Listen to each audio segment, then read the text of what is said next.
Thanks everyone for coming on such a glorious evening. I'm delighted to see so many people here who want to discuss the County Development Plan. That's a great sign. My name is Caitriona Reilly. I'm a planner in the forward planning section of Kilkenny County Council, and I'm here to give you a brief talk on what a development plan is.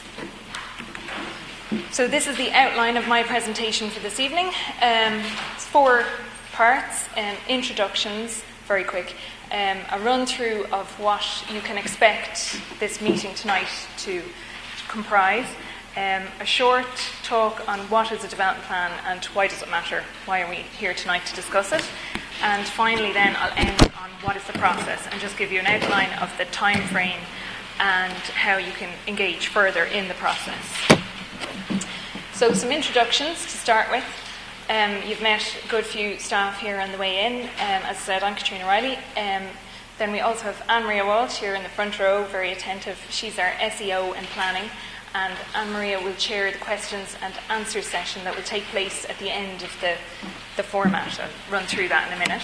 Then we also have lots of facilitators here this evening. You met them as you came in. There's Lindsay Butler, who's from the Community and Culture section, and then we've Katrina Bambrick and Fiona Murphy and Breda Strapp from planning section.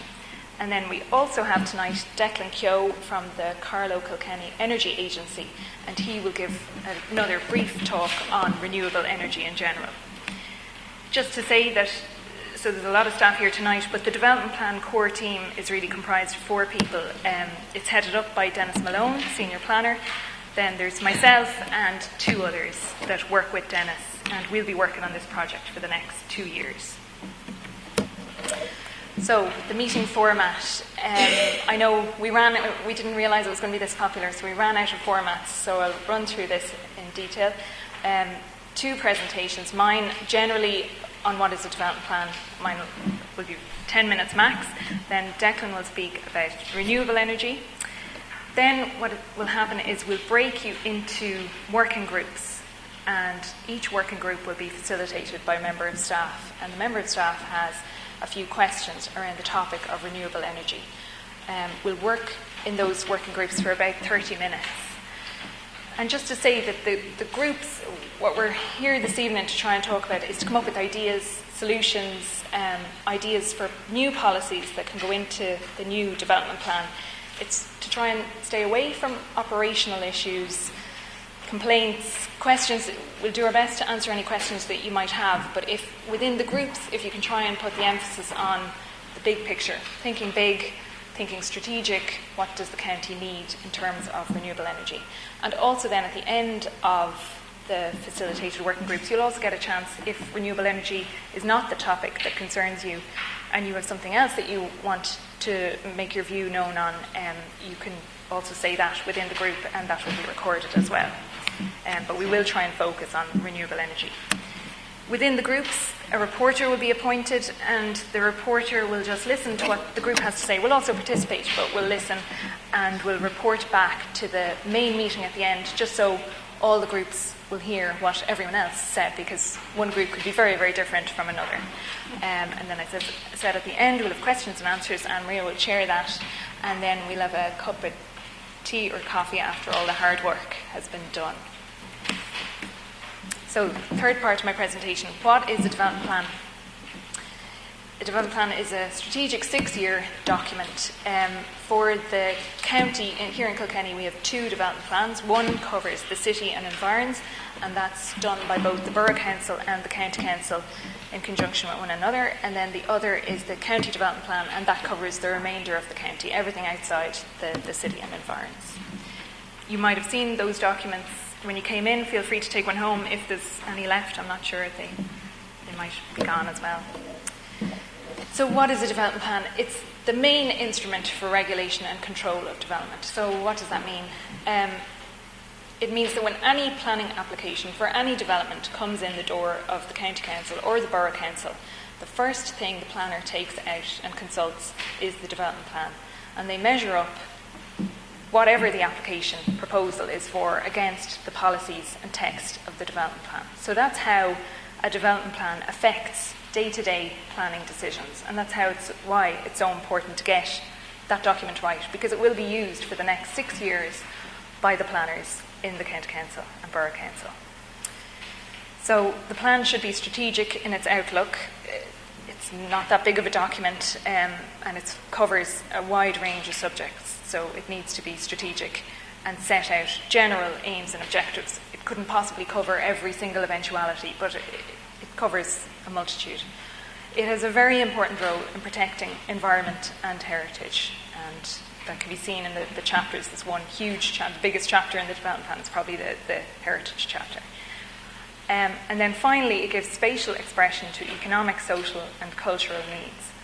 And that's really why we're here tonight as well, to listen, to hear what you think the economic, social and cultural needs of the county are, and then the development plan tries to match that and provide for that.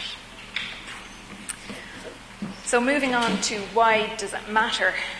How does it have an impact? I looked back at previous development plans to see what objectives they contained that might have relevance for us today.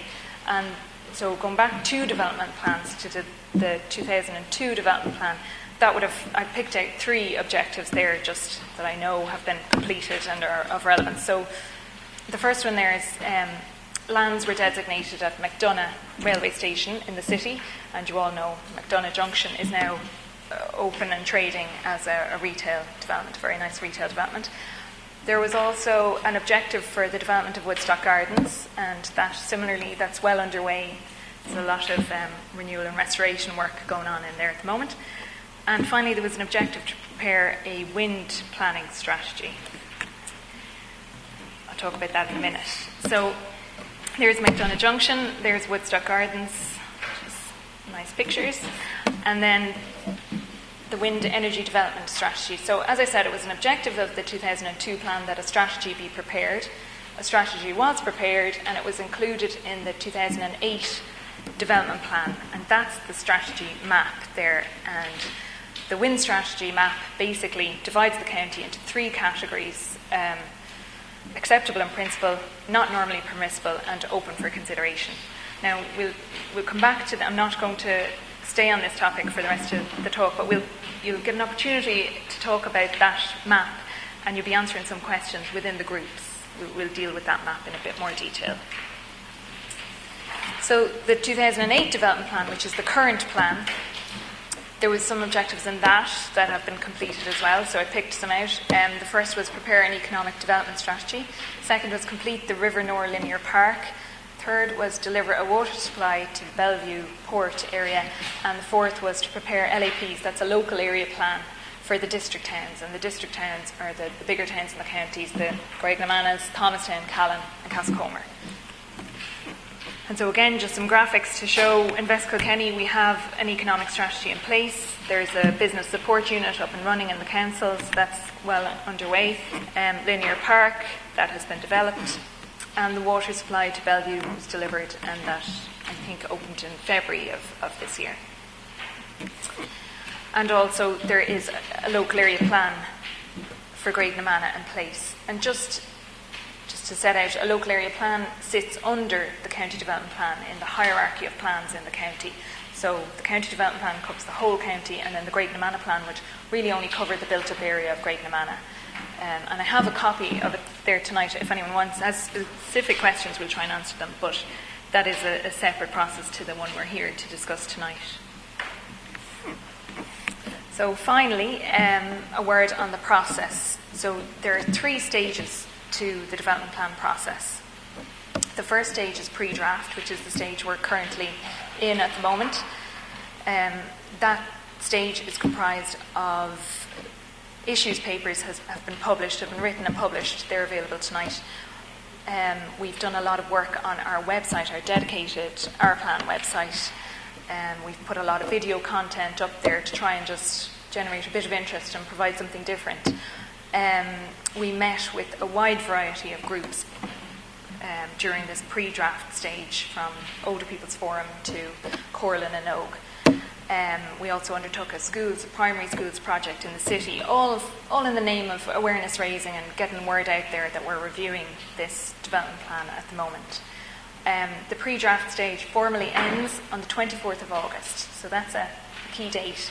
That's the last date for receipt of submissions to the process, and then we'll be into the draft stage. But in the draft stage, there will be similarly a period of public consultation. We don't know yet what form it will take, but certainly we'll be accepting submissions to the draft stage, and then it goes on further, and if there's further changes to be made, there will be amendments. And just to illustrate the process, so at the moment the stage we're in is public display, as in we're accepting submissions. Now there's public display just of the issues paper, but when we move to the draft stage, that will be public display of the draft, which is a big stage where the draft plan and all the related appendices will also be published. So, for example, like the wind energy development strategy, that will be published as part of the draft. So any submissions that we receive, our job as executives is to write a recommendation, what's called a manager's report, on each submission, and then that goes to your elected members, a good few of which are here tonight, I'm delighted to see. So, and then they have to make a decision, and they make a decision whether to accept our recommendation or not to accept it. But there are various national level plans and policies and guidelines that we all must adhere to. But that's the process. The plan goes on public display, the public makes submissions, we make a recommendation, and then the councillors make the decisions in various council meetings that will be held as the process goes on. So the current plan runs from 2008 to 2014, so it still has a bit to run, but because the process is so convoluted, it takes 2 years to prepare. So we've started now the preparation of the new plan, which will be 2014 to 2020. So it's a very long horizon.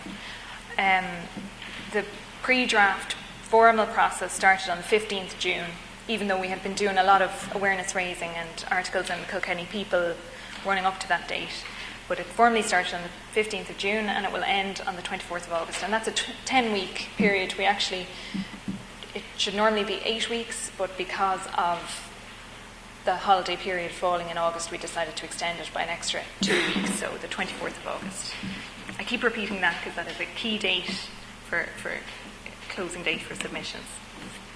So as part of the pre-draft stage, as part of the awareness raising exercise, we've held a total of 7 meetings, and you can see them there, 2 in the city, and then we went to Thomastown, Callan, Cascomer and Ferrybank.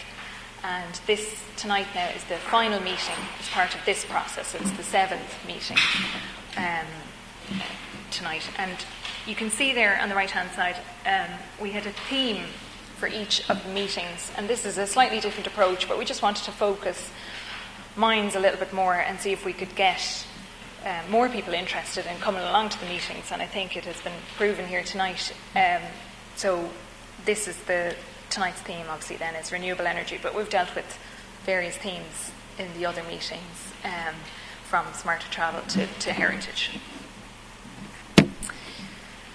To aid in making a submission, we've published a handy little guide. It's called A Guide to Making a Submission, and that's available down the back of the room, and that just sets out the dates and the contact details, and roughly it sets out a template for making a submission, but you don't need to follow the template. That's only for information purposes, for people that might not be used to making a submission to an organisation such as the council.